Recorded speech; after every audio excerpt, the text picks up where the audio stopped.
हाय बच्चे, आज हमारा नया टॉपिक है न्यूमेरिकल है ना, जो इलेक्ट्रिकल पोटेंशियल एनर्जी के ऊपर बेस्ड था। तो हमारे एग्जांपल नंबर एनसीईआरटी बुक है, चैप्टर नंबर 2 है इलेक्ट्रोस्टैटिक्स पोटेंशियल एंड कैपेसिटेंस है ना। तो एग्जांपल नंबर 10 जो ये कह रहा है कि हमारे पास में 900 पिको फैराड का एक कैपेसिटर है ना, और उसको किससे 100 वोल्ट से बैटरी से हमने क्या कर दिया, कनेक्ट कर दिया है ना। और फिर वो फाइंड आउट कराना चाह रहा है कि इस पे चार्ज कितना होगा है ना। और दूसरा ये है कि अगर ये चार्ज हो गया बैटरी से कनेक्ट करने के बाद में है ना, क्यू चार्ज हो गया, और फिर ऐसा ही एक दूसरा कैपेसिटर है ना, जो क्या है डिस्चार्ज था है ना।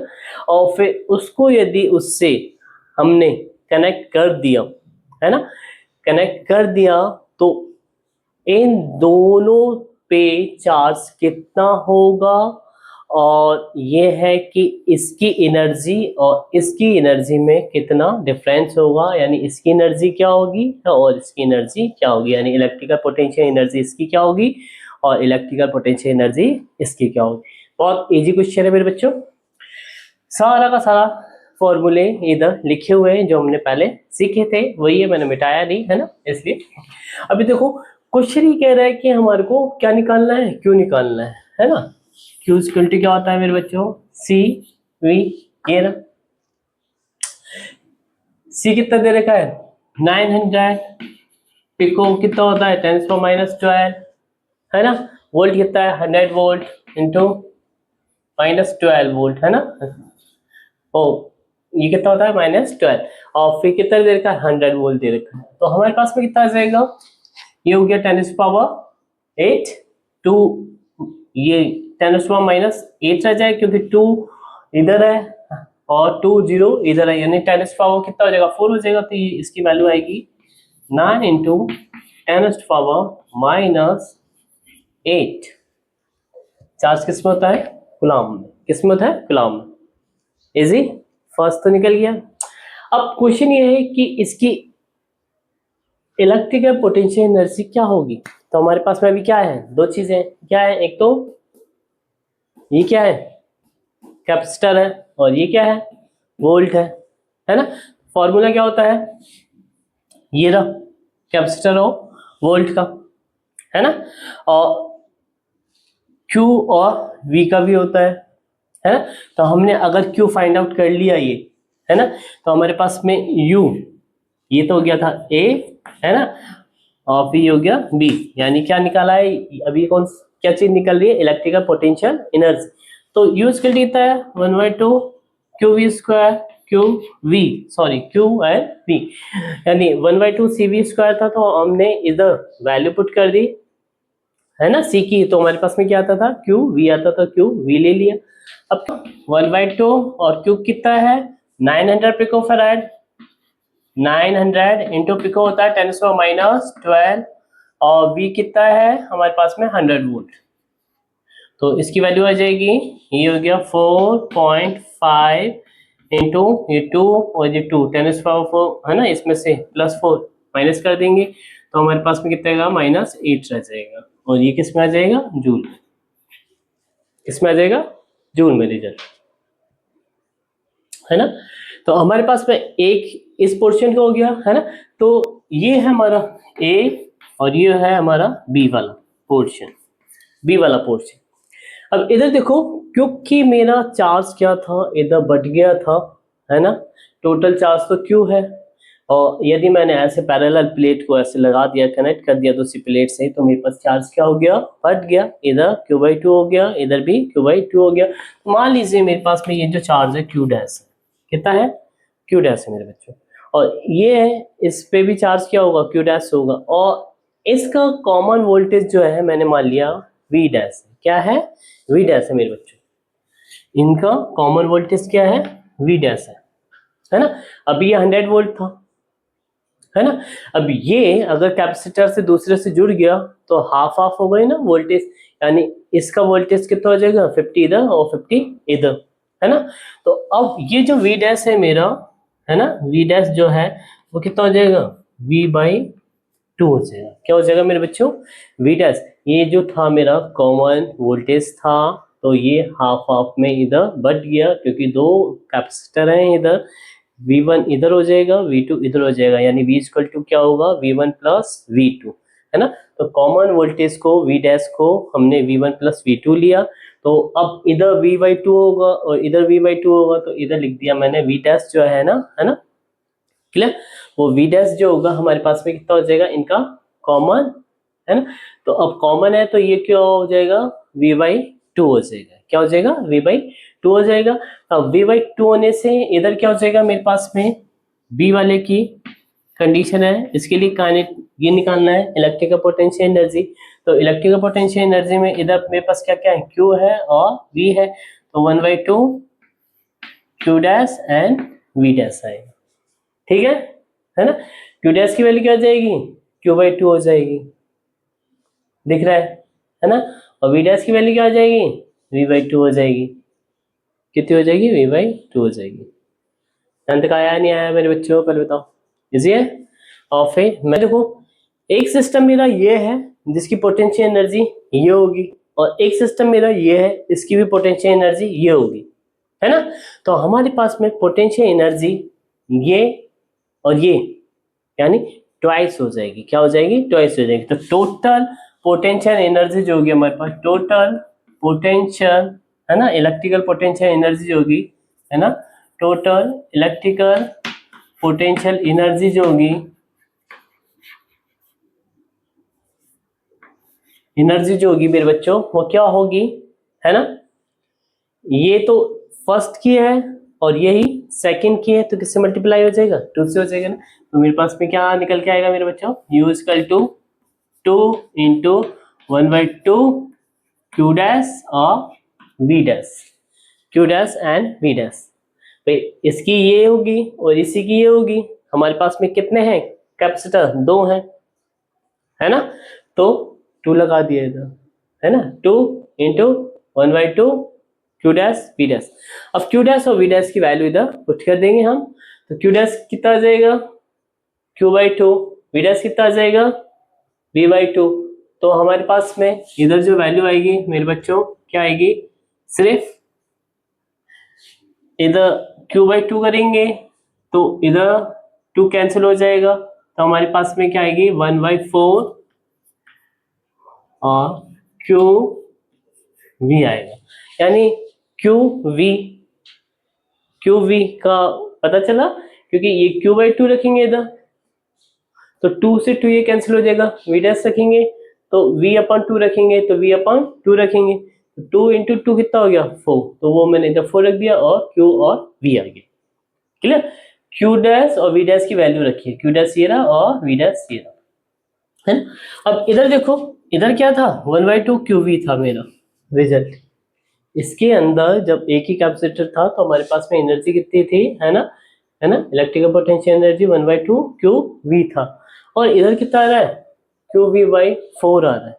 क्या आ रहा है, QV/4, यानी कि इस सिस्टम में एनर्जी कितनी हो गई, आधी हो गई। कितनी हो गई, हाफ हो गई।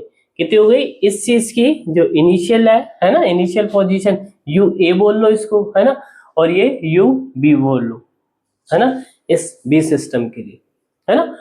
तो अब यानी क्या हो जाएगा, इधर 1/2 है और वो Q/4 है, तो ये क्या हो जाएगा, है ना, आधा हो जाएगा इसका, है ना, यानी UA, है ना, जो होगा हमारा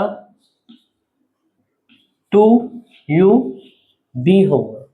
UA इक्वल टू क्या होगा, जो 2UB होगा, है ना, यानी UB क्या हो जाएगा, इस इनिशियल जो हमारे पास में जो एनर्जी थी, है ना, इलेक्ट्रिकल पोटेंशियल, उसकी क्या है UB, यानी UB वैल्यू जो क्या है, हाफ हो रही है। ये हाफ क्यों हो गई मेरे बच्चों, इधर देखो कि जब मैंने कैपेसिटर इससे बैटरी से हटाया, है ना, तो इसके अंदर चार्ज था, क्या था, चार्ज थी, है ना, इलेक्ट्रॉन्स जो।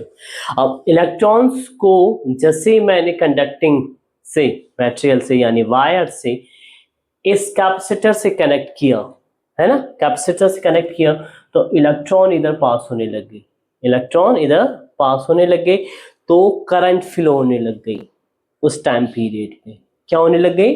करंट फ्लो होने लग गई। तो करंट फ्लो होने लग गई उस टाइम पीरियड पे, तो इधर से इधर आने पे जो करंट फ्लो हुई है उसे हीटिंग एनर्जी और स्पार्क जिसे बोलते हैं ना, स्पार्क जनरेट हुआ एक तरह से और हीटिंग जनरेट है ना, जनरेट हुआ है ना।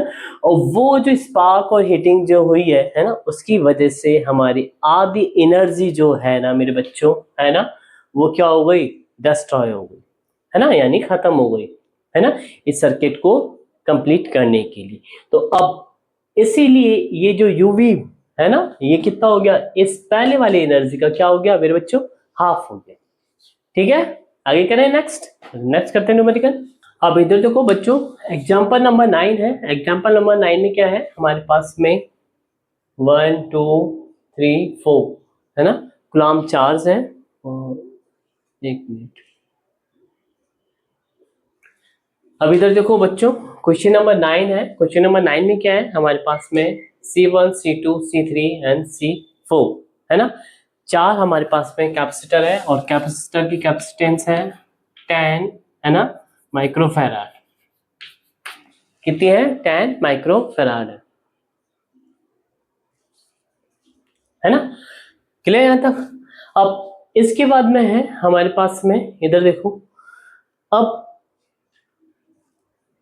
तीन कैपेसिटर हमारे जो हैं, पता चल रहा होगा ये माइनस है तो ये प्लस है, ये माइनस है तो ये प्लेट जो है और ये प्लस पे, ये तो क्या है? सीरीज में जुड़े हुए हैं।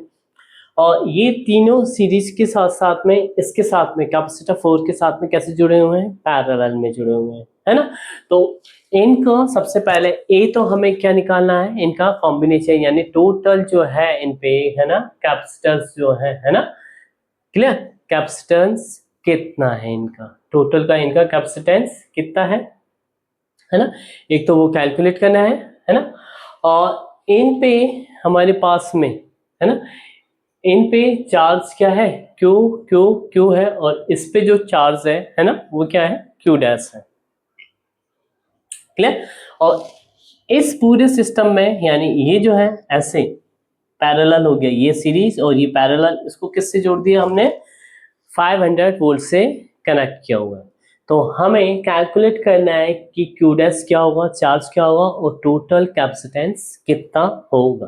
वो फर्स्ट है ए, टोटल कैपेसिटेंस के लिए, है ना। सबसे पहले देखो हमारे पास में ये तीन सीरीज में, सीरीज कॉम्बिनेशन के लिए हमें पता है कि कैपेसिटेंस कैसे निकालते हैं? 1/C1 plus 1/C2 plus 1/C3 हो जाता है, ये हो जाता है। तो हमारे पास में ये 1/C है, तो हम इधर वैल्यू रख दें C1 C2 C3 की। तो हमारे पास में क्या आ जाएगा मेरे बच्चों? 1/C इक्वल टू, है ना, ये तीनों क्या है? सिमिलर है ना, तीनों हमारे क्या है? सिमिलर है ना। यानी ये कितने थे? C1 equal to C2 equal to C3 equal to C4। यानी ये जो कैपेसिटर दे रखे थे, है ना, ये कितने थे? 10 माइक्रोफैराड के। चारों के चारों कैपेसिटर कितने हैं? 10 माइक्रोफैराड के। तो अब इधर ये तीनों यदि सेम है मेरे बच्चों, है ना, तो क्या हो सकता है? ये तो एलसीएम लेंगे तो हमारे पास में क्या हो जाएगा? यदि मैंने इस चारों को क्या लिख दिया ऐसे, किससे? एक सी नॉट से रिप्रेजेंट कर दिया। क्या है? सी नॉट। सी नॉट क्या है हमारे पास में? 10 माइक्रोफैराड है। क्या है? सी नॉट क्या है? 10 माइक्रोफैराड है। तो इधर क्या जाएगा?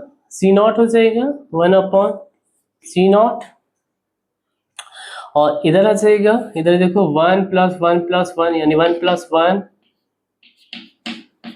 यानी क्या हो जाएगा? 1/C इक्वल टू क्या हो जाएगा? 3/C0, और C इक्वल टू क्या हो जाएगा? C आ जाएगा हमारे पास में C0/3। ठीक है मेरे बच्चों, यहाँ तक आया? लो बताओ, इजी था। C0 कितना है? 10, यानी C हो जाएगा 10/3 माइक्रोफैराड। यहां तक आया है ना ये। अब इधर देखो ये आ गया। अब मेरे पास में ये चौथा कॉम्बिनेशन भी है जो इसके सीरीज के साथ में, ये क्या है? पैरेलल है। तो यानी हम क्या कह सकते हैं? ये सीरीज में हो गया, है ना, और ये यानी C की वैल्यू ये रही और C4 ये रहा मेरा, और ये मेरा ऐसे हो गया, किससे 500 वोल्ट से, किससे कनेक्ट है मेरे बच्चों 500 वोल्ट से, ये ऐसे, ठीक है ना। तो C और ये C4, अब क्या है हमारे पास में, ये हमारे पास साथ में क्या है पैरेलल है, तो मैं इस कॉम्बिनेशन को मान लीजिए इस पूरे कॉम्बिनेशन को किससे, है ना, CT यानी टोटल कैपेसिटेंस का नाम दे दूं, यानी CT जो होगा टोटल कैपेसिटेंस, है ना, क्या हो गया मेरा पैरेलल में है, तो अब CT इक्वल टू क्या आ जाएगा मेरा C प्लस C4, है ना, C प्लस C4, C क्या है ये रहा 10/3 माइक्रोफेराड, और C4 क्या है मेरा 10 माइक्रोफेराड, ठीक है। अब इधर देखो इससे है ना, ये कितना आएगा 3.33 चलता जाएगा, यानी 3.33 है ना, और ये 10 और है, तो मेरे पास कितना आ जाएगा 13.3 माइक्रोफेराड मेरे बच्चों, यानी इस पूरे का जो कॉम्बिनेशन आएगा वो कितना आएगा 13.3 माइक्रोफेराड, माइक्रो यानी 10⁻⁶, ठीक है मेरे बच्चों, यहाँ तक आ गया। अब एक तो क्वेश्चन ये हो गया था, है ना। अब इधर क्वेश्चन ये था कि मेरे पास में जो इधर ये जो चार्ज है ना, ये Q की वैल्यू कितनी है ना, और Q डैश की वैल्यू कितनी है मेरे बच्चों, है ना। तो अब इधर देखो, इधर ये जो कैपेसिटर है ना, ये सारे के सारे तीनों, है ना, इधर मेरे पास में चार्ज कितना था Q था, कितना था Q था, है ना। Q इक्वल टू क्या होता है मेरे बच्चों CV होता है, Q इक्वल टू क्या होता है CV, है ना। तो अब इधर देखो मेरे पास में ये जो टोटल वोल्टेज है इधर, है ना, कितनी दे रखी है 500 दे रखी है, कितनी दे रखी है 500 दे रखी है। तो अगर मैं इसके लिए लूँ, यानी ये रहा, यानी Q डैश इक्वल टू मैं यदि लूँ तो क्या आ जाएगा Q डैश ये है, और यानी Q डैश इक्वल टू क्या होगा C4 और V, C4V।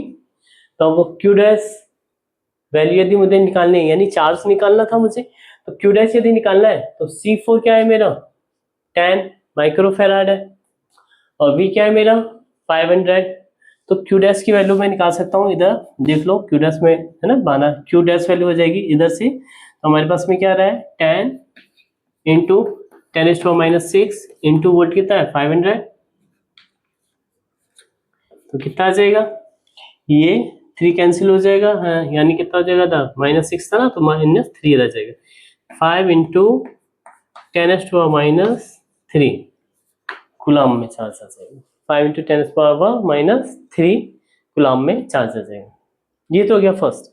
अब Q कैलकुलेट करना है, क्या कैलकुलेट करना है Q, है ना, ये वाला।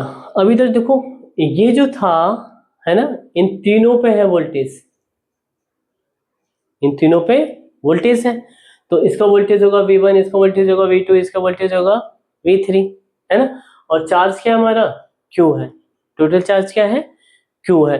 तो अब मेरे पास में जो इसका रिजल्ट आएगा, है ना, वो Q इक्वल टू क्या होगा, इधर देखो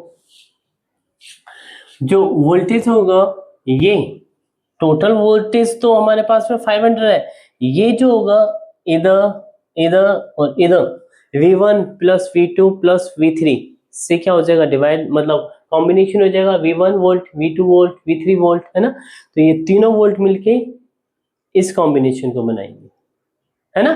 तो इधर जो वोल्टेज है वो क्या है V1 V2 एंड V3, मान लीजिए ये V1 हो गया, ये मेरा V2 हो गया, और ये मेरा V3 हो गया, ठीक है यहाँ तक। तो अब इधर देखो मुझे पता है कि ये जो टोटल वोल्टेज होगा V इक्वल टू क्या होगा हमारा V1 plus V2 plus V3 होगा मेरे बच्चों, यही होगा, है ना।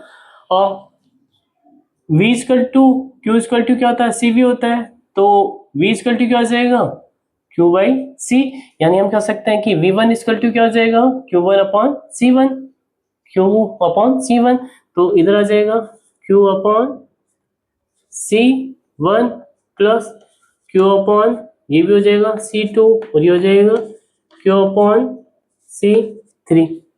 ठीक है मेरे बच्चों, है ना।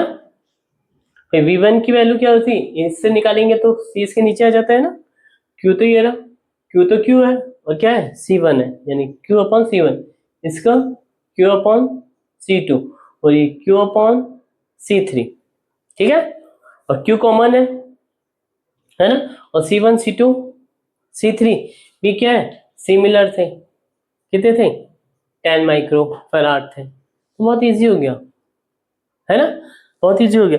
यानी ये क्या आ गया 3, है ना, यानी सेम, यानी हम कह सकते हैं कि एक V1 जो होगा अपने पास में ये सिमिलर है, यानी V1 V2 और V3 क्या है सिमिलर है, यानी 3V1 भी लिख सकते हैं, 3V1 भी लिख सकते हैं। तो हमारे पास में क्या जाएगा, इधर देखो ये आ जाएगा, है ना, यानी 3Q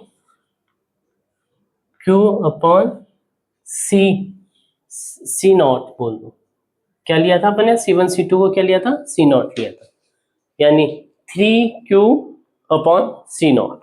ठीक है, यहां तक आ गया। ये देखो V इक्वल टू क्या आ रहा है 3 अपॉन Q C नॉट। अब हमें क्या निकालना था, Q निकालना है, तो Q निकालना है तो ये C नॉट V से मल्टीप्लाई हो जाएगा और 3 इसके नीचे आ जाएगा, है ना, तो मैं इधर लिख रहा हूं, है ना। तो हमारे पास में Q इक्वल टू क्या आ जाएगा मेरे बच्चों, V C not upon 3। V कितना है 500 वोल्ट, है ना, और C नॉट कितना है 10, है ना, माइक्रो, है ना, फैराड में। तो अब इधर है हमारे पास में V है 500 इंटू C नॉट कितना है हमारा इंटू 10 माइक्रो फैराड में अपॉन 3। ठीक है, तो ये कितना आ जाएगा 500 अपॉन 3 इंटू 10 माइक्रो फैराड। अब देखो इधर से इसमें, है ना, और फिर इसको किया तो कितना हो गया, ये 5000 हो गया, 5000 माइक्रो फैराड हो गया। तो हमारे पास में आ गया ये इधर गया, है ना, तो इसकी वैल्यू हो जाएगी 1 पॉइंट, है ना, 3 है 1 पॉइंट, है ना, 3 1 और 20 यानी 6 7 1.6 समथिंग 9, है ना, तो 1.7 के आसपास ले लो, 1.7 इंटू 10 टू पावर और ये 3 यानी -3 फैराड, यानी 1.7 इंटू 10⁻³ फैराड है। क्लियर यहाँ तक बच्चों, आगे 1.7 इंटू 10⁻³ कूलम, चार्ज कूलम में, है ना। तो हमारे पास में Q डैश की वैल्यू कितनी आ रही है 5 इंटू 10⁻³ आ रही है, और Q की वैल्यू आ रही है 1.7 इंटू 10⁻³ कूलम में आ रही है। क्लियर यहाँ तक, इजी था। अब इसको नेक्स्ट है, अब इसको मैं नेक्स्ट एग्जांपल है 2.8। इस तरह के मैंने पूरा कॉन्सेप्ट समझा ही दिया था पहले, है ना, जो हमने फॉर्मूले बनाए थे, बहुत इजी है। अब क्वेश्चन ये कह रहा है कि हमारे पास में एक कैपेसिटर प्लेट है ना, दो, एक ये ऐसे, है ना, और इनके बीच में क्या है एक डाइलेक्ट्रिक मीडियम है, उसकी वैल्यू क्या है K है, और जो डाइलेक्ट्रिक मीडियम है उसकी जो थिकनेस है वो कितनी है 3/4 T है, और जो टोटल जो है ना ये थिकनेस इसकी प्लेट्स के बीच की जो है ये क्या है ये स्मॉल d है, कितनी है स्मॉल d है। तो हमें पता है कि अगर ये ऐसे है तो ये जो बचा हुआ ये जो एरिया है ना, इसकी थिकनेस कितनी हो जाएगी d-3/4d। ये जो बचा हुआ है ना मेरे बच्चों, है ना, उसकी थिकनेस कितनी हो जाएगी, मान लीजिए हम इसको T से रिप्रेजेंट कर देते हैं, तो कितना हो जाएगा ये 1/4D हो जाएगा, है ना। यानी ये जो है टी नॉट बोल दो, चलो उसको क्या है, टी नॉट। यानी ये जो है एरिया जो फिल नहीं है डाइलेक्ट्रिक मीडियम से, उसकी थिकनेस कितनी हो गई, टी नॉट। ठीक है, अब ये जो है फिर टोटल तो डी थी और इसकी थिकनेस कितनी है डाइलेक्ट्रिक की, वह 3/4D, तो ये हो गया 1/4D। अब हमें क्या निकालना है, इसके ऊपर पोटेंशियल निकालना है, इलेक्ट्रिकल पोटेंशियल क्या होगा। तो इलेक्ट्रिकल पोटेंशियल मेरे बच्चों पता होता है कि एक तो डाइलेक्ट्रिक मीडियम वाला होगा यानी V1 प्लस V2 होगा, ये होगा हमारा डाइलेक्ट्रिक मीडियम वाला, है ना पोटेंशियल। ये होगा, है ना, हमारा वैक्यूम वाला जो जिसमें डाइलेक्ट्रिक मीडियम नहीं है, यानी ये वाला। तो अभी तक देखो E equal to V equal to क्या होता है मेरे बच्चों, V इक्वल टू क्या होता है, ED होता है ना। ये D पूरा ये नहीं है ना, ये फॉर्मूला होता है, क्या होता है, फॉर्मूला, क्लियर, ये फॉर्मूला होता है V इक्वल टू ED। तो अब इधर देखो V1 में क्या हो जाएगा, हमारे पास में डाइलेक्ट्रिक वाला है तो E, है ना, के ले लूँ अगर डाइलेक्ट्रिक है तो E के से रिप्रेजेंट कर देते हैं, डाइलेक्ट्रिक वाला है तो इलेक्ट्रिक फील्ड जो होगा, है ना, वो के, यानी डाइलेक्ट्रिक वाला इलेक्ट्रिक फील्ड है। और डिस्टेंस कितनी है मेरी डाइलेक्ट्रिक इलेक्ट्रिक, इसमें ये 3/4D, और प्लस ये मेरा क्या है, जो वो है ना, इलेक्ट्रिक फील्ड है ये, कि जिसमें हमारे पास में डाइलेक्ट्रिक मीडियम नहीं है, तो उसको हम किससे रिप्रेजेंट करते हैं, E नॉट से रिप्रेजेंट करते हैं, है ना। और इसकी जो थिकनेस है कितनी है, 1/4D है मेरे बच्चों, कितनी है, 1/4D है। ठीक है, आगे करें। अब इधर देखो मेरे बच्चों, ये जो होता है डाइलेक्ट्रिक मीडियम वाले इलेक्ट्रिक फील्ड का जो रिलेशन होता है ना, E के जो होता है वो क्या होता है, E not upon dielectric medium. क्या होता है रिलेशन, E के इक्वल टू क्या होता है, E नॉट अपॉन के, है ना, यानी वैक्यूम वाला इलेक्ट्रिक फील्ड, है ना, और फिर के यानी डाइलेक्ट्रिक मीडियम।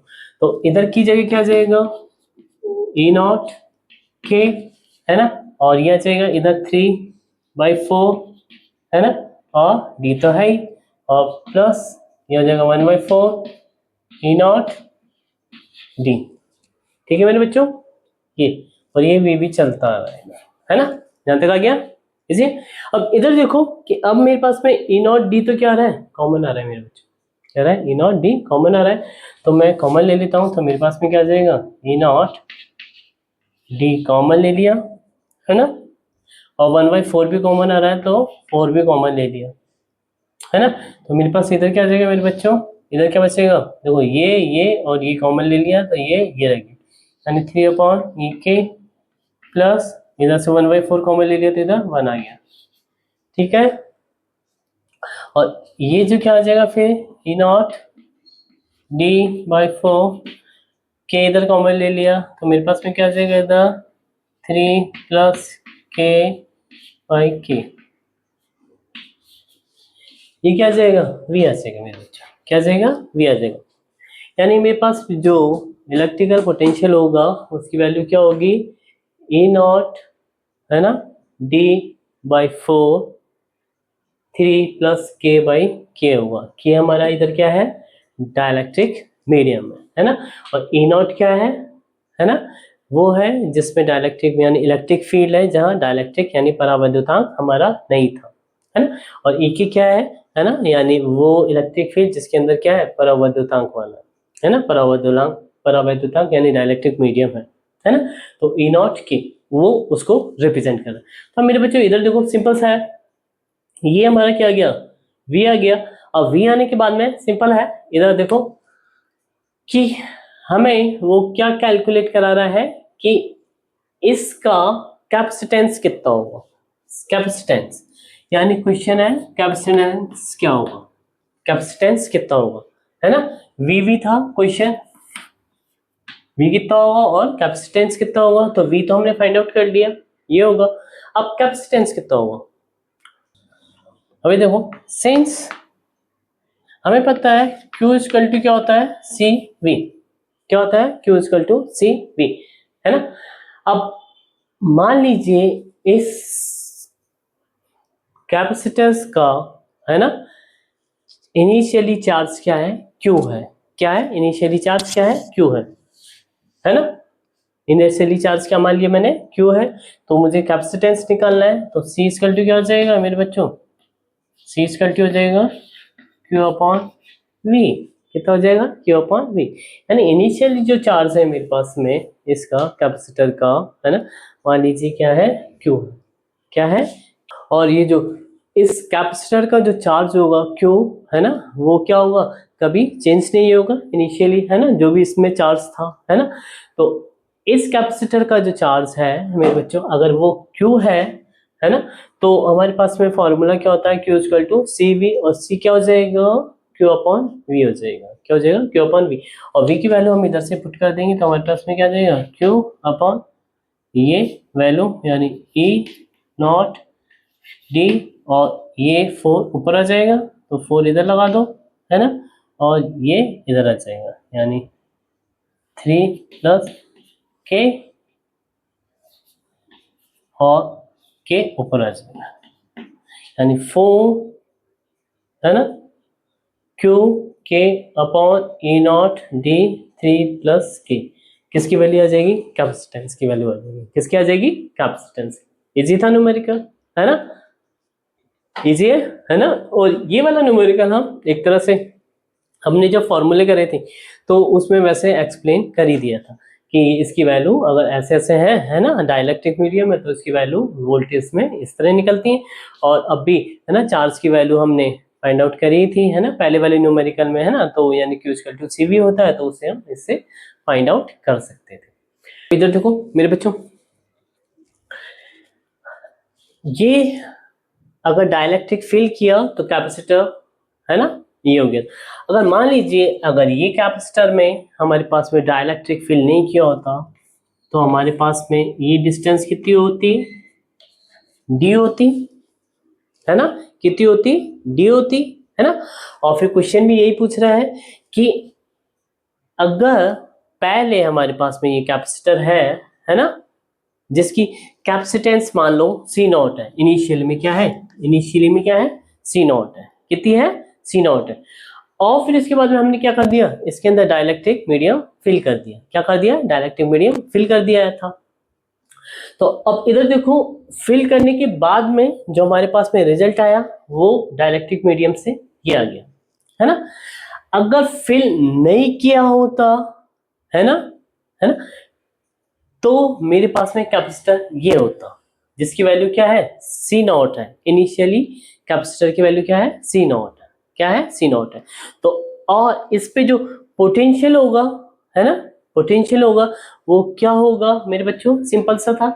अगर ये डिस्टेंस डी है और इस पे इलेक्ट्रिक फील्ड जो होता है डाइलेक्ट्रिक मीडियम नहीं है तो कितना होता था? इलेक्ट्रिक फील्ड ई नॉट होगा। कितना होगा? ई नॉट होगा। और पोटेंशियल कितना हो जाएगा? वी इक्वल टू कितना हो जाएगा? ई नॉट डी हो जाएगा। क्या हो जाएगा? ई नॉट डी हो जाएगा मेरे बच्चों, ठीक है। और कैपेसिटर क्या होता है? क्यू इक्वल टू क्या होता है? सी वी, है ना। और चार्ज अगर हमने डाइलेक्ट्रिक मीडियम डाल दिया, है ना, तो इनिशियली जो चार्ज था और जो, है ना, इस पे चार्ज होगा वो कभी बदलता नहीं है, अनचेंज रहता है, ये मैंने अभी बताया था, है ना। तो वही अब इधर भी वही होगा। अब इधर देखो क्या हो गया, अगर ये चार्ज, है ना, वही है तो हमारे पास में इधर सी इक्वल टू क्या हो जाएगा? क्यू वी, क्यू वी, है ना। तो ये सी नॉट है ना। इनिशियली कैपेसिटेंस कितना है? सी नॉट। कितना है? सी नॉट। तो अब सी नॉट है तो अभी देखो वी क्या आ जाएगा हमारे पास में? ई नॉट डी यानी क्यू, यानी वी की वैल्यू क्या हो जाएगी इधर? ई नॉट डी। मैं इधर पुट कर दूं, है ना, क्योंकि इनिशियली मेरे पास में कैपेसिटर कितना है? सी नॉट। तो हमारे पास में क्या आ जाएगा? वी इज इक्वल टू क्या आ जाएगा इधर? Q upon E naught D मेरे बच्चों। तो सी नॉट की वैल्यू क्या आ रही है? Q upon E naught D आ रही है मेरे बच्चों। ध्यान तक आया? क्लियर? अब ये आने के बाद में ये इक्वेशन नंबर मान लीजिए एक्स है और ये इक्वेशन नंबर मेरा क्या है? वाई है ना। इक्वेशन नंबर y है। तो अब मैं क्या करूँ, we put equation number y in our equation number x। तो ये वैल्यू मैं इसके अंदर पुट कर दूं, तो देखो Q E नॉट D, ये वैल्यू जो क्या हो जाएगी, C नॉट हो जाएगी। यानी मेरे पास में जो है ना, ये रहा डाइलेक्ट्रिक जो कैपेसिटेंस होगा है ना उसका, और इसका है ना, ये जो था विदाउट डाइलेक्ट्रिक कैपेसिटेंस होगा उसका क्या आ जाएगा, रिलेशन आ जाएगा। क्या आ जाएगा, रिलेशन। तो रिलेशन क्या बनेगा मेरे बच्चों, इधर देखो, C इक्वल टू क्या आ जाएगा हमारे पास में 4, और ये Q E डॉट ये पूरा हट गया तो क्या आ जाएगा C नॉट, और K है ना, फिर इधर आ जाएगा अपॉन में 3 प्लस K, यहां तक आ जाएगा। इजी था न्यूमेरिकल, है ना। सबसे पहले हम K लेके चले, है ना, कि डाइलेक्ट्रिक मीडियम है, उसकी थिकनेस ये है ना, और फिर और टोटल की जो हमारी थिकनेस थी वो D थी। फिर हमने क्या कर लिया, वोल्टेज है ना V1 V2 से अलग अलग फाइंड आउट कर लिया। फाइंड आउट करने के बाद में फिर हमारे पास में चार्ज जो होगा वो इनिशियली, और जब हमने इसके अंदर डाला है ना, ये डाइलेक्ट्रिक मीडियम तो सेम रहता है, तो हमारे पास में चार्ज आ गया था। तो ये क्या है, डाइलेक्ट्रिक कैपेसिटेंस है, तो कैपेसिटेंस क्या हो जाएगा C, और फिर क्या हो गया Q अपन V, और इसके बाद में इधर वैल्यू पुट कर दी हमारी V की, है ना, ये इधर V की वैल्यू पुट कर दी। अब लेकिन हमारे पास में ये था, क्वेश्चन ये पूछ रहा था नेक्स्ट कि ये जो कैपेसिटर है, कैपेसिटर में यदि डाइलेक्ट्रिक नहीं डाला होता तो कैपेसिटेंस कितना चेंज होगा, कितना चेंज होगा। तो इधर देखो, मान लीजिए कैपेसिटर था, है ना, कैपेसिटेंस है ना, यदि था उसकी कैपेसिटी जो है कैपेसिटेंस है ना वो क्या है C नॉट है, यदि इनिशियली इसमें हमने डाइलेक्ट्रिक मीडियम फिल नहीं किया है तो। और डिस्टेंस कितनी है, D है, तो मेरे को पता है कि इसका जो पोटेंशियल होगा है ना इलेक्ट्रिक पोटेंशियल वो क्या होगा, V equal to E naught D होगा। और इनिशियली कैपेसिटेंस जो होगा है ना वो कितना होगा, C नॉट होगा, तो कितना होगा वो Q अपॉन V होगा। तो V की वैल्यू हमने इधर से पुट कर दी, और ये वैल्यू हमें सिर्फ इधर पुट करनी थी, है ना। तो हमारे पास में डाइलेक्ट्रिक कैपेसिटेंस वर्सेस है ना इनिशियली कैपेसिटेंस यानी विदाउट डाइलेक्ट्रिक का रिलेशन आ जाएगा, वो ये रहा। क्लियर। अब नेक्स्ट है बच्चों, हमारा अब नेक्स्ट क्वेश्चन है क्वेश्चन नंबर 2.6। 2.6 में क्या है, एक सब्सटेंस है ना, सब्सटेंस में जो मॉलिक्यूल है, मॉलिक्यूल पे है ना जो डायपोल मूवमेंट है ना, एक सिंगल पे है ना, डायपोल मूवमेंट क्या कह रहा है कि उस पे P जो है वो कितना है 10⁻⁻29 किलोमीटर है ना मेरे बच्चों। और इस पूरे सब्सटेंस को एक स्ट्रॉन्ग इलेक्ट्रिक फील्ड के अंदर हमने रख दिया, तो ये 0 डिग्री से कितना चेंज हो जाता है, 60 डिग्री चेंज हो जाता है। कितना चेंज हो जाता है मेरे बच्चों, 60 डिग्री चेंज हो जाता है। और 60 डिग्री चेंज हो जाता है तो इसकी जो इनिशियल एनर्जी और जो फाइनल एनर्जी है ना मेरे बच्चों, उसमें ये डिफरेंस पूछ रहा है ना, और ये भी पूछ रहा है अगर डिफरेंस है तो वो कितना है, और उसका मतलब अगर रिड्यूस हुई है वो है ना तो वो उसके पीछे रीजन क्या है ना। तो अब इधर देखो, और एक चीज और है, इस जो पदार्थ है इसके वो 1 मोल है ना, 1 मोल मॉलिक्यूल लेके चल रहा है, 1 मोल मॉलिक्यूल्स लेके वो चल रहा है, यानी 1 मोल मॉलिक्यूल्स जो होंगे 1 मोल में है ना, कोई सब्सटेंस है, सब्सटेंस के 1 मोल में जो हमारे वो जो होते हैं अणु होते हैं यानी जो मॉलिक्यूल्स होते हैं वो कितने होते हैं मेरे बच्चों, 6 × 10⁻23 नंबर में है ना, 6 × 10⁻, यानी हमारे इतने है ना मॉलिक्यूल्स होते हैं है ना, 1 मोल के अंदर हमारा ये सब्सटेंस है जिसके अंदर इतने मॉलिक्यूल्स हैं, इनको हमने इसके अंदर रख दी है ऐसे। और हमारे पास में क्या है, डायपोल मोमेंट 10⁻⁻29 है ना cm है। तो देखो टोटल जो हो जाएगा, टोटल डायपोल मोमेंट कितना हो जाएगा इस अणुओं का यानी इस मॉलिक्यूल्स का, यानी जितने भी टोटल हमारे पास मॉलिक्यूल्स है, नंबर ऑफ मॉलिक्यूल्स का है ना, टोटल डायपोल मोमेंट कितना हो जाएगा, टोटल डायपोल मोमेंट कितना हो जाएगा, पीटी से हम डिफाइन है कर देंगे, इसको पीटी लिख दिया और इसको इससे मल्टीप्लाई कर देंगे, है ना मेरे बच्चे। ये तो एक का था, इतने सारे मॉलिक्यूल है, इनका इससे मल्टीप्लाई हो जाएगा, सिंपल। कितना हो जाएगा 6 इंटू 10⁻23 इंटू 10⁻⁻29, है ना, ठीक है। तो अब ये देखो ये कितना आ जाएगा 6 इंटू 10⁻⁻6 cm आ जाएगा, ठीक है। यहाँ तक अब हमारे पास में, है ना, इलेक्ट्रिकल पोटेंशियल एनर्जी क्या होती है, यू इक्वलिटी क्या होती है माइनस पी डॉट ई होती है, यानी क्या होती है पी माइनस में ई कॉस थीटा मेरे बच्चों, ठीक है।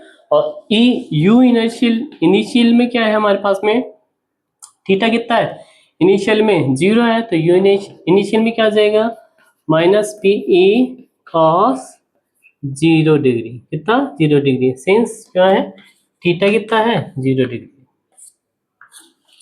थीटा कितना है 0, क्योंकि इनिशियल में मेरा क्या था है 0 डिग्री है ना, बहुत इजी न्यूमेरिकल है ना। अब इधर देखो p कितना है मेरे बच्चों, इधर ये रहा 6 इंटू 10⁻⁻6, है ना, और e कितना है 10⁻6, तो मेरे पास में कितना आ जाएगा मेरे बच्चों, इधर आ जाएगा 6, यानी ये माइनस में है इधर साइन, है ना, -6 जूल। इनिशियली कितना आ जाएगा मेरे पास में, इनिशियली इलेक्ट्रिक जो होगा मेरे पास में इलेक्ट्रिक पोटेंशियल एनर्जी कितनी हो जाएगी, है ना, -6 जूल हो जाएगी मेरे बच्चों, ठीक है। अब फाइनल निकालना है, यू फाइनल इधर देखो, यू फाइनल कितना minus P E cos 60 degree, और इधर देखो p कितना है वही 6 इंटू 10⁻, माइनस में यानी 6 इंटू 10⁻⁻6 इंटू ये कितना 10⁻6 इंटू 10⁻6 इंटू कॉस 60 कितना होता है 1/2, तो कितना आ जाएगा माइनस में 3 जूल, कितना आ जाएगा माइनस में 3 जूल, ठीक है मेरे बच्चों, आ गया था, है ना। अब इधर देखो हमारे पास में अब फाइनल और इनिशियल, है ना, तो हम यदि ये माइनस ये कर दें तो कितना आएगा 3 जूल, है ना, 3 जूल एनर्जी चेंज हो जाएगी, यानी हम ये कहें कि डेल जो यू होगा, है ना, you final minus you initial, है ना, तो हमारे पास कितना होगा यू फाइनल कितना है -3 माइनस और ये है -6 जूल, तो कितना आ जाएगा मेरे बच्चों 3 जूल, यानी कितना हो जाएगा डेल 3, यानी 3 जूल एनर्जी क्या हो जाएगी कम हो जाएगी, कितनी हो जाएगी 3 जूल एनर्जी कम हो जाएगी। ये एनर्जी कम होने का कारण यही है मेरे बच्चों, सिंपल सा, इधर देखो अगर ये 1 मोल मॉलिक्यूल्स अगर हमने सब्सटेंस के ये जो 1 मोल मॉलिक्यूल्स इधर रखे तो वो क्या होंगे इलेक्ट्रिक फील्ड की डायरेक्शन में क्या हो जाएंगे पोलराइज हो जाएंगे, क्योंकि इलेक्ट्रिक फील्ड बहुत ज्यादा है 10⁻6 है ना, तो जैसे ही सारे के सारे मॉलिक्यूल्स पोलराइज होंगे ऐसे तो क्या होगा उनकी वेलोसिटी की वजह से क्या होगा ड्रिफ्ट वेलोसिटी, है ना, की वजह से क्या हो जाएगा वो एक हीटिंग एनर्जी जनरेट करेंगे, क्या करेंगे एक हीटिंग एनर्जी जनरेट करेंगे, और हीटिंग एनर्जी है ना वो क्या होगी इतना उसमें एनर्जी का क्या कर देगी लॉस कर देगी, कितनी एनर्जी का लॉस कर देगी 3 जूल का, तो ये इसका योग्य और क्या होगा रिजल्ट हो योग्य, और एनर्जी जो वेस्ट हो रही थी वो क्यों होगी उसका एक्सप्लेनेशन होगा, क्लियर। हाँ बच्चों, अब नेक्स्ट क्वेश्चन है हमारा एग्जांपल नंबर 2.5 है, बहुत इजी क्वेश्चन है। इधर देखो हमारे पास में दो चार्ज हैं Q1 एंड Q2, क्या है Q1 एंड Q2 है, और उनको एक इस तरह रखा गया है कि एक्स अक्ष पे हमारे कोऑर्डिनेट, यानी हमारे कोऑर्डिनेट कैसे होते हैं एक्स वाई और जेड होते हैं, है ना, तो इसको ऐसे रखा गया है कि एक्स अक्ष पे 9 सेंटीमीटर, ये ध्यान रखना सेंटीमीटर है मीटर नहीं है ना, और इधर 9 सेंटीमीटर है ना, तो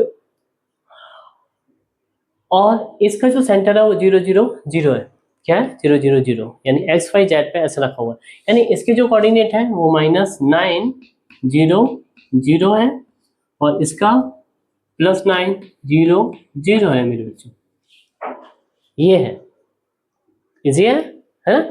अब क्वेश्चन ये है कि, है ना,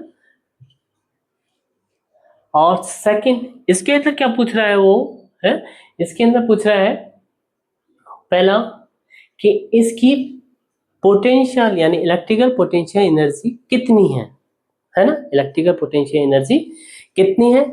और दूसरा क्वेश्चन ये है कि अगर ऐसा है ना, तो इसको बनाने में, है ना, कितनी यानी कितना ऊर्जा, है ना, यानी वर्क डन करना पड़ा, है ना। अगर इनको बनाने का मतलब ये है कि अगर इनको सेपरेट मतलब अलग इनफाइनाइट तक,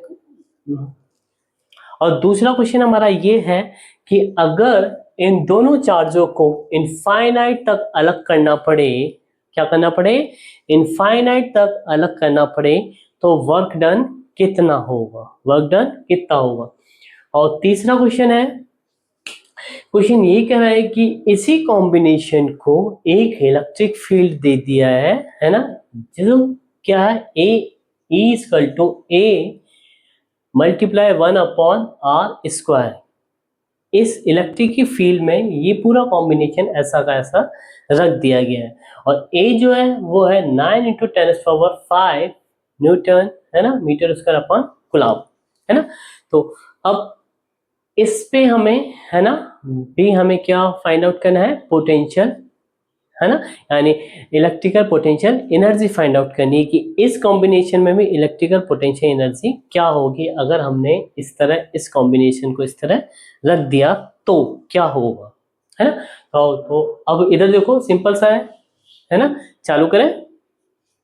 फर्स्ट है ए, क्या फाइंड आउट करा रहा है, यू फाइंड आउट करा रहा है। यू क्या होता है मेरे बच्चों, के Q1 Q2 अपॉन आर, यही होता है ना मेरे बच्चों। तो देखो इधर ना मेरे बच्चों बहुत इजी क्वेश्चन है, लेकिन इसको टफ भी बनाया जा सकता था, है ना, टफ बना दिया गया है, या फिर और भी टफ बनाया जा सकता था, है ना। अभी देखो ये जो डिस्टेंस है ना मेरे बच्चों, बच्चे क्या करेंगे, 9 ले लेंगे, क्या ले लेंगे, 9, 0 से ये बस, लेकिन डिस्टेंस ये नहीं है मेरे बच्चों, यहाँ से यहाँ तक है मेरे बच्चों डिस्टेंस r टोटल। तो देखो यहाँ से यहाँ तक 9 एम्पलीट्यूड में, और इधर से इधर तक 9 एम्पलीट्यूड में, तो टोटल कितना हो गया, 18 सेंटीमीटर। r कितना हो गया, 9 + 9 यानी 18 सेंटीमीटर हो गया मेरे बच्चों। 18 सेंटीमीटर यानी 0.18 मीटर हो गया मेरे बच्चों। कितना हो गया, 0.18 मीटर। क्लियर मेरे बच्चों। और इसको और कॉम्प्लिकेट भी बनाया जा सकता था कि अगर ये पॉइंट, ये मतलब ये जो -9 सेंटीमीटर है, ये इधर ना देखे, ये मेरा x था, ये मेरा y हो गया, ये मेरा z हो गया मेरे बच्चों। कोऑर्डिनेट ये दे रखे थे, जो तो मुझे इधर मैंने इसको रख दिया ऐसे x में और इसमें, है ना। अगर ये ना होके कोऑर्डिनेट क्या होते, है ना, अगर इधर होता सपोज,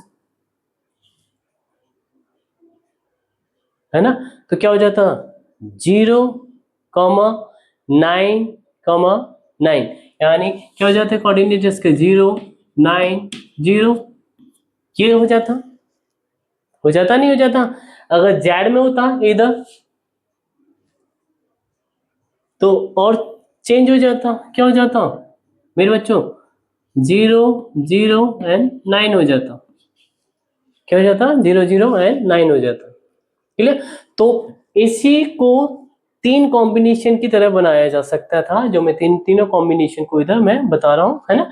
तो सिंपल सा था, सिर्फ r चेंज करना होगा। r इक्वल टू क्या होगा, मैथ में पढ़ा होगा, यानी हमारे पास में 3 पॉइंट है ना, ये होते हैं x1 y1 z1, और ये हो जाएगा फिर इसका x2 y2 z2। तो इन दोनों के बीच की जो डिस्टेंस होती है ना मेरे बच्चों, क्या होती है, r इक्वल टू, है ना, r इक्वल टू क्या होती है, अंडर रूट में x2 - x1 का स्क्वायर प्लस y2 - y1 का स्क्वायर प्लस z2 - z1 का स्क्वायर। यही होती है ना मेरे बच्चों, है ना। क्लियर, यहाँ तक क्लियर है ना। और ये मैंने प्लस लिया है क्योंकि ये प्लस डायरेक्शन है y की और ये प्लस z की डायरेक्शन, अगर ये माइनस होती तो माइनस z की डायरेक्शन होती है ना। तो अब देखो मेरे पास में क्या है, सिर्फ यही है, x2 क्या है, ये ले लो, फिर माइनस ये ले लो, है ना। 9 कितना हो गया माइनस में, तो इधर ये हो जाएगा, देखो 9 माइनस ब्रैकेट में -9 का स्क्वायर, और बाकी ये सारी क्या है 0 0 है, तो 0 और ये 0, इधर क्या आ गया ऐसे अंडर रूट में, तो ये मेरे पास में r हो गया मेरे बच्चों, कितना हो गया 18 हो गया 18, और ये स्क्वायर में, तो इससे ये हट जाएगा, तो ये क्या आ जाएगा r स्क्वायर कितना आ गया 18 आ गया मेरे बच्चों, कितना आ गया 18 सेंटीमीटर, और मीटर में कितना हो जाएगा 0.18 मीटर में हो जाएगा, कितना हो जाएगा 0.18 मीटर में, है ना मेरे बच्चों। अभी तो तुमको ये निकालना था, कितना इजी क्वेश्चन है। u इक्वल टू क्या है ना, k 9 इंटू 10⁻⁹ 10⁻⁹ एम के एस में होती है यूनिट, तो उस सेंटीमीटर को मुझे मीटर में चेंज करना पड़ेगा मेरे बच्चों, तो इसको भी मीटर में कर दिया, हाँ ये 0.18 कर दिया है ना, इंटू क्यू क्या है मेरा मेरे बच्चों, इधर 7 है, 7 माइक्रो कूलम यानी 10⁻⁻�6, और ये कितना है फिर माइनस है इंटू, तो मैं इधर बाहर माइनस लगा देता हूँ, इधर माइनस है ना, इधर वाला माइनस बाहर लगा दिया, ये हो जाएगा 2 इंटू 10⁻⁻6 अपॉन r कितना है 0.18 मेरे बच्चों, ये आ रहा है, ठीक है। इसको मल्टीप्लाई कर सकते हैं 14 और इसको डिवाइड कर सकते हैं, है ना, तो हमारे पास जो रिजल्ट यानी क्या आएगा -0.7 जूल आएगा मेरे बच्चों, कितना आएगा रिजल्ट -0.7 जूल आ जाएगा, ठीक है मेरे बच्चों, है ना। अब नेक्स्ट है, यहां तक आ गया। अब वो क्या कह रहा है कि सेकंड, ये तो फर्स्ट था, और बी क्या कह रहा था कि वर्क डन क्या इनफाइनाइट तक ले जाने में, यानी इसको, है ना, इसको इनफाइनाइट तक ले जाने में वर्क डन कितना होता है, वर्क डन अगेंस्ट में होता है काइनेटिक एनर्जी के, है ना, और काइनेटिक एनर्जी मतलब ये जो इलेक्ट्रिकल पोटेंशियल एनर्जी जो है ना, इसके अगेंस्ट में हो रहा है ना, तो जितना ये हो रहा है मेरे बच्चों, है ना, वर्क डन इसके अगेंस्ट में हो रहा है, तो यानी ये क्या हो जाता है -u, क्या हो जाता है -u, ठीक है, यानी कि 0 माइनस u, यानी 0 माइनस u, यानी पहले तो क्या थी 0 है और -u, यानी इतना चेंज होगा, यानी वो क्या होगा वर्क डन होगा, तो हमारे पास में क्या आ जाएगा मेरे बच्चों, सिंपल सा है, इधर देखो ये 0 और ये माइनस, और ये क्या है माइनस में है, माइनस में 0.7 है ना जूल, तो ये कितना आ जाएगा 0.7 जूल, यानी 0.7 जूल वर्क करना पड़ेगा, यानी इसको, है ना, दोनों को अगर मतलब एक को स्टेबल है और दूसरे को इनफाइनाइट तक ले जाना है, तो मुझे कितना वर्क करना पड़ेगा 0.7 जूल वर्क करना पड़ेगा, कितना वर्क करना पड़ेगा 0.7 जूल वर्क करना पड़ेगा मेरे बच्चों, यहां तक आ गया, इजी था।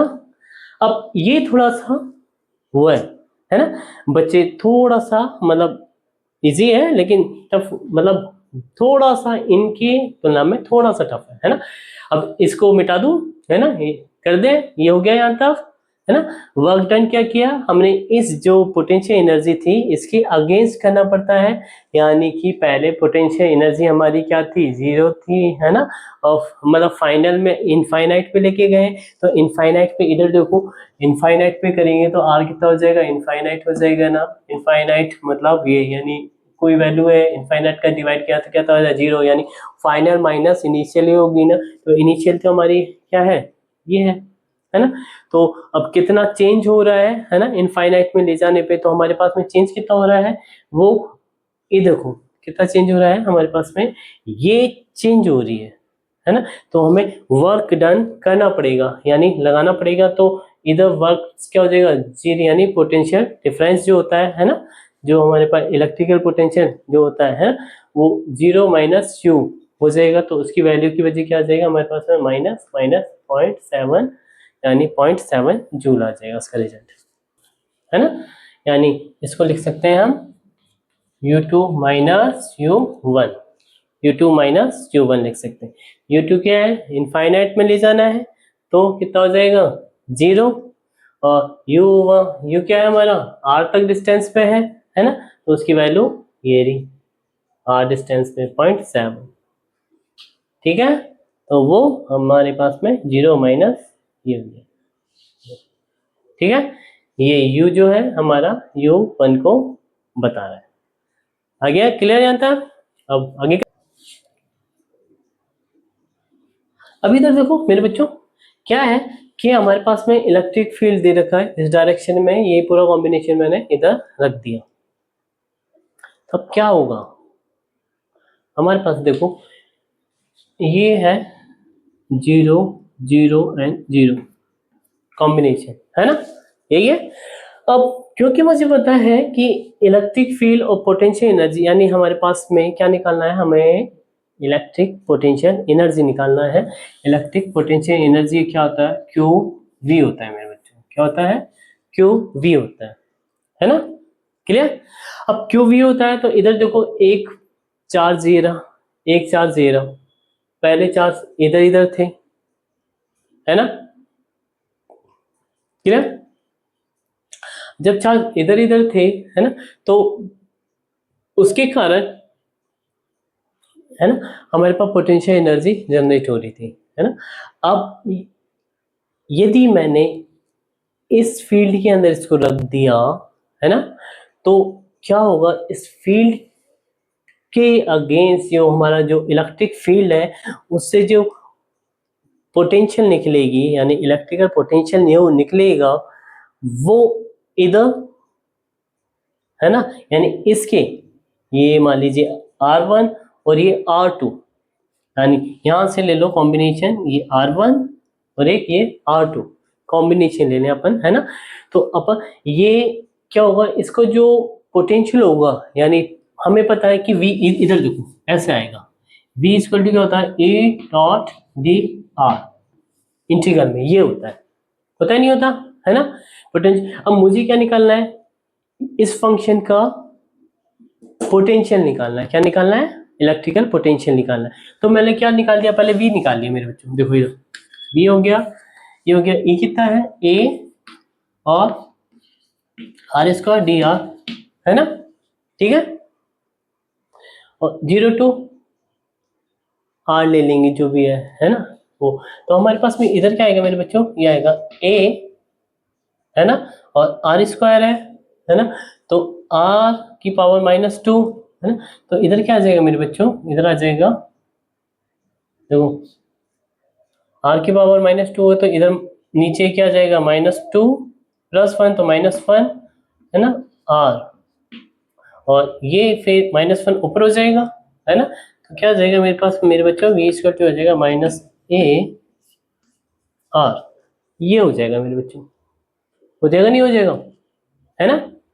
तो अब मेरे बच्चों V जो आया मेरे पास इस फील्ड में, जो हमारे पास में पोटेंशियल आया है ना, इलेक्ट्रिकल पोटेंशियल जो आया है, यानी वैद्युत विभवांतर जो आया है वो इस चार्ज पे, है ना, इसकी पोटेंशियल एनर्जी यानी इलेक्ट्रिकल पोटेंशियल एनर्जी डिफाइन करेगा। एक तो इसके लिए करेगा, यानी Q1 जो होगा वो V, और Q2, है ना, इसके लिए V डिफाइन करेगा, यानी दो के लिए हो जाएगा। और एक चीज और होगी, इनका आपस में जो पोटेंशियल होगा वो और इसके बीच में रहेगा, यानी 3 कॉम्बिनेशन हो जाएंगे हमारे, कितने हो जाएंगे, 3 कॉम्बिनेशन हो जाएंगे। तो मेरे बच्चों मेरे पास में कितने हो जाएंगे, 3 कॉम्बिनेशन हो जाएंगे। इधर देखो U इक्वल टू क्या हो जाएगा, एक तो फर्स्ट मेरा हो जाएगा Q1, है ना, V, और ये R1 ले लो, है ना, जो कोऑर्डिनेट था, प्लस और Q2 V R2, और इसका आपस में म्यूचुअल इंटरेक्शन जो था, है ना, उसकी वजह से हमारे पास पोटेंशियल, है ना, वो निकाला था इलेक्ट्रिकल पोटेंशियल एनर्जी, वो तो क्या होगी, कोई चेंज नहीं होगा, वो अनचेंज रहेगी, तो वो सेम टू सेम, है ना, U यानी वही K जो हमारे पास में आई थी, K Q1 Q2 upon R, है ना, R कितना था 0.18, है ना, ये रहा 18, है ना, मीटर, ठीक है, क्योंकि ये क्या है हमारी सेंटीमीटर में थी, किसमें थी, सेंटीमीटर में। तो मेरे बच्चों अब इधर वैल्यू पुट करनी है हमें और सीधा ही आंसर, है ना। हमारे पास वैल्यू क्या आएगी मेरे बच्चों, है ना, इधर देखो इलेक्ट्रिक फील्ड इस डायरेक्शन में है ना, एक प्लस में है और एक इधर ये माइनस में डिस्टेंस में है, तो हमारे पास में इधर सारी सारी वैल्यू हो जाएगी, वो हो जाएगी Q1 कितना है हमारे पास में 7 है, तो हो जाएगा 7 माइक्रोकूलम, है ना, इंटू 10⁻⁻⁶, है ना।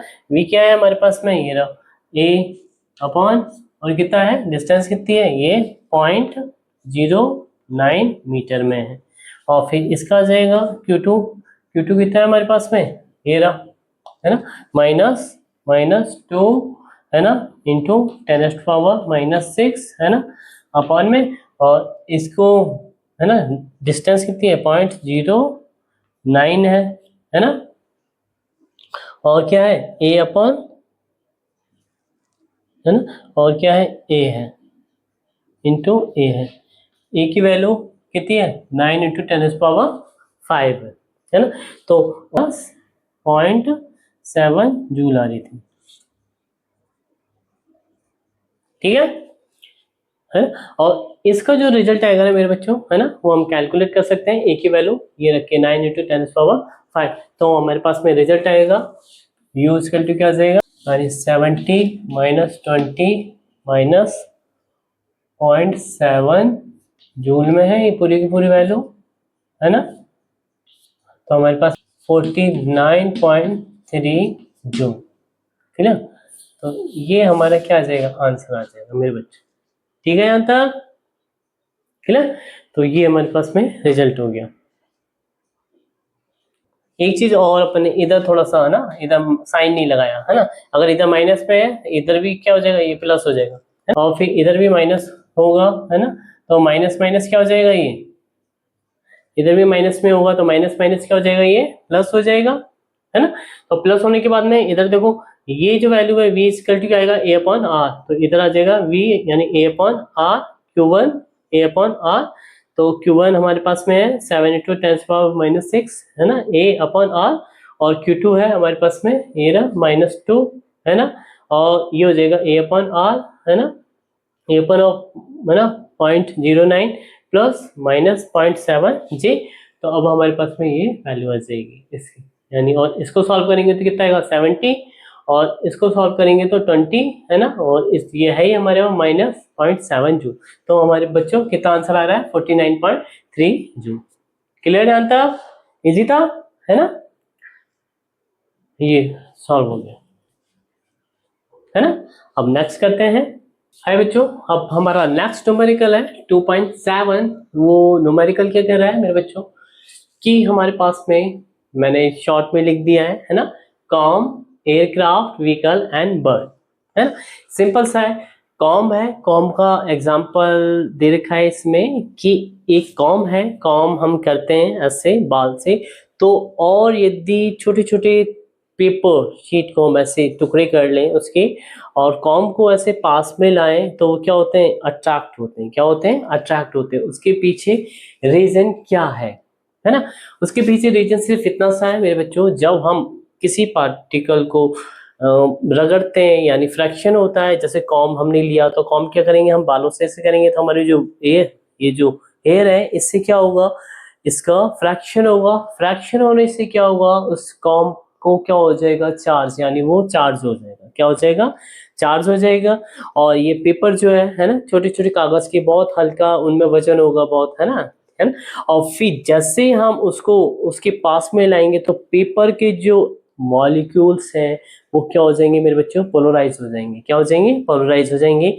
और पोलराइजेशन की वजह से, पोलराइज होने की वजह से, है ना, वो इस पे नेगेटिव चार्ज हो और इस पे पॉजिटिव चार्ज हो, है ना, तो क्या होंगे, एक दूसरे को क्या करेंगे, अट्रैक्टिव करेंगे, क्या करेंगे, अट्रैक्टिव करेंगे। और अट्रैक्टिव की वजह से क्या होगा, वो कागज अपने आप उठ जाएगा। क्या होगा? उठ जाएगा, है ना। अब एक चीज और है इसी के अंदर कि अगर बारिश होती है या फिर हमारे गीले बाल हैं और हमने उसी कॉम को ऐसे हमारे बालों से हमने ऐसे किया है, कॉम की है ना, तो अब तब हम यदि कागज के पास में ले जाते हैं ऐसे, तो वो उठते क्यों नहीं है ना। पहले तो उठ रहे थे, सूखे बालों में हमने ऐसे किया, क्लियर, और फिर जैसे कागज से उठाया तो कागज उठ रहे थे यानी अट्रैक्ट हो रहे थे। लेकिन क्या है मेरे बच्चों, जब हमारे बाल वेट होते हैं यानी गीले होते हैं तो क्या होता है, जैसे हम कॉम करते हैं तो उनके बीच में क्या होता है मेरे बच्चों, फ्रैक्शन क्या हो जाता है, कम हो जाता है। क्या हो जाता है? फ्रैक्शन बहुत कम हो जाता है, जिससे वो कॉम जो होता है चार्ज बहुत कम हो पाता है ना, बहुत कम हो पाता है। इतना कम हो पाता है कि वो जितना उनमें वेट है ना मेरे बच्चों कागजों में, उनको वो उतना अट्रैक्टिव फोर्स नहीं मिल पाता, है ना। अगर अट्रैक्टिव फोर्स मिल जाता है ना तो उनको वो अट्रैक्ट कर लेता, है ना। जितने पहले अट्रैक्ट कर रहा था, कागजों को पूरा खींच रहा था, है ना, उतना उसमें फोर्स नहीं लग पाता है ना। तो वो कागज क्या होते हैं, बहुत ही लिटिल मात्रा में, है ना, अट्रैक्ट होते हैं, है ना, पहले की तुलना में। ये तो था इसका फर्स्ट का रिजल्ट, है ना। अब है एयरक्राफ्ट की बात। एयरक्राफ्ट क्या है मेरे बच्चे, एयरक्राफ्ट के जो व्हील होते हैं मेरे बच्चों, है ना, व्हील, एक नॉर्मल रबर क्या होता है, नॉर्मल रबर जो होता है मेरे बच्चों वो क्या होता है, एक तरह से इंसुलेटर होता है। क्या होता है? इंसुलेटर, यानी ना चार्ज देगा ना चार्ज लेगा, है ना, यानी कंडक्टिंग नहीं है वो मटेरियल। क्या है? कंडक्टिंग नहीं है ना, यानी इलेक्ट्रॉन का, है ना, ट्रांसफॉर्मेशन बहुत लिटिल मात्रा में होता है, बहुत ही कम, है ना।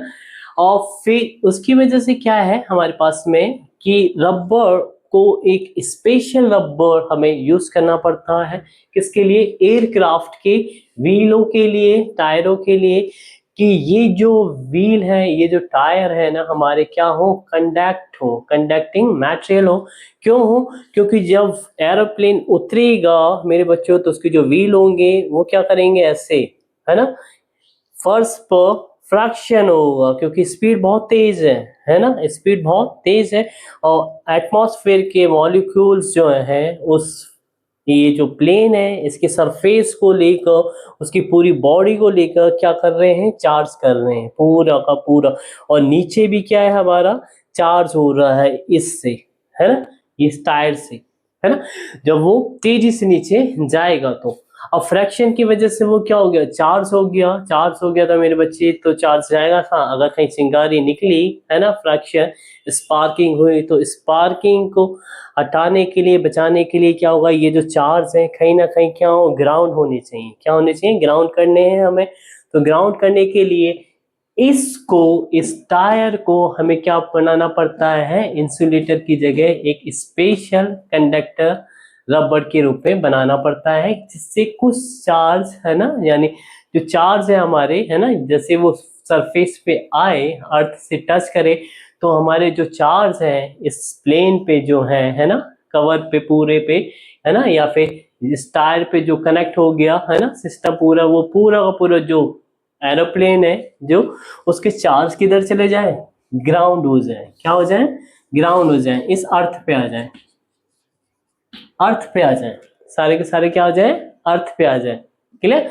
तो इसके लिए हमें ये जो है व्हील, व्हील के जो टायर है ना मेरे बच्चों, है ना, उन्हें हमें एक स्पेशल रबर का बनाना पड़ता है, यानी वो क्या होता है, एक कंडक्टिंग रबर के रूप में वर्क करता है।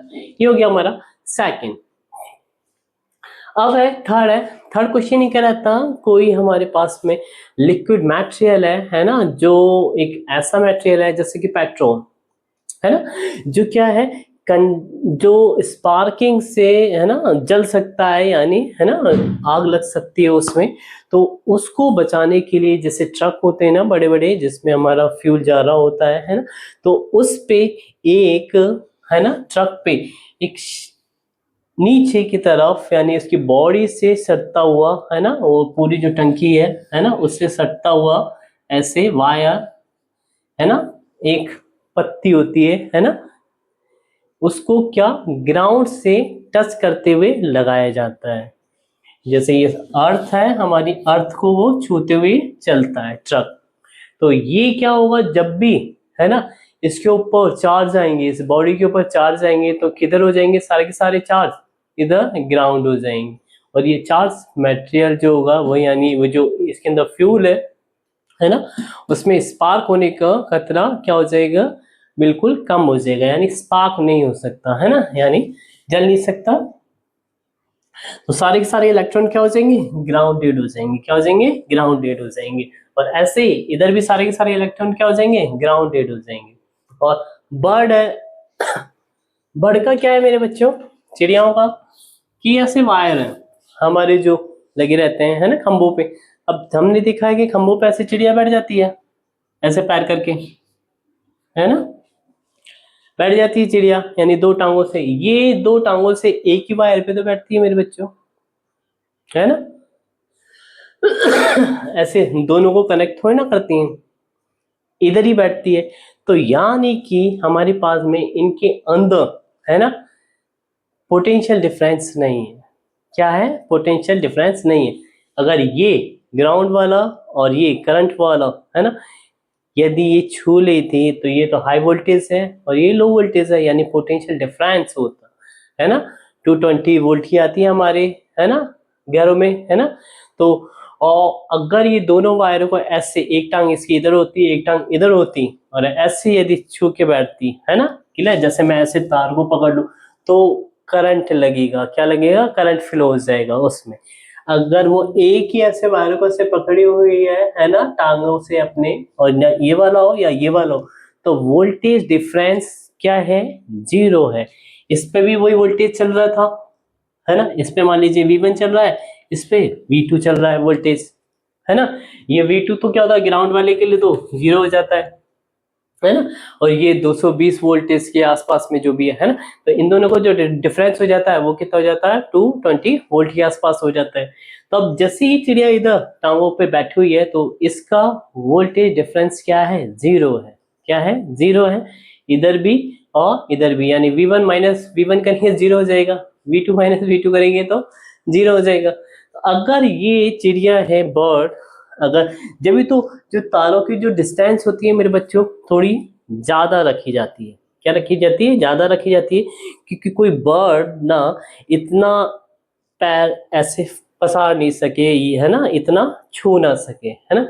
लेकिन क्या होता है मेरे बच्चों, कई कई जैसे एनिमल्स जो बड़े वाले होते हैं, जैसे लाइक मंकी है ना, बंदर है ना, बंदरों के केस में क्या हो जाता है बेटा, बहुत दिक्कत हो जाती है।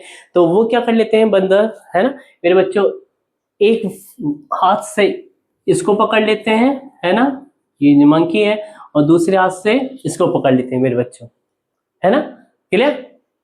और फिर दूसरी एक चीज और हो जाती है कि वो जैसे खंबे पे चढ़ रहे होते हैं, है ना, और मान लीजिए इसको पकड़ लिया हाई वोल्टेज को, और ये तो क्या है, ग्राउंड हाई, जैसे मंकी इधर है, ये ना, उसने इसको पकड़ लिया, है ना मेरे बच्चों।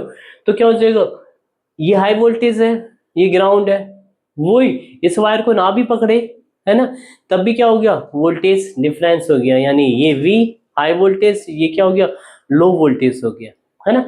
तब भी वो उसको करंट लग सकता है ना, करंट लग क्या सकता है, लगता है ना।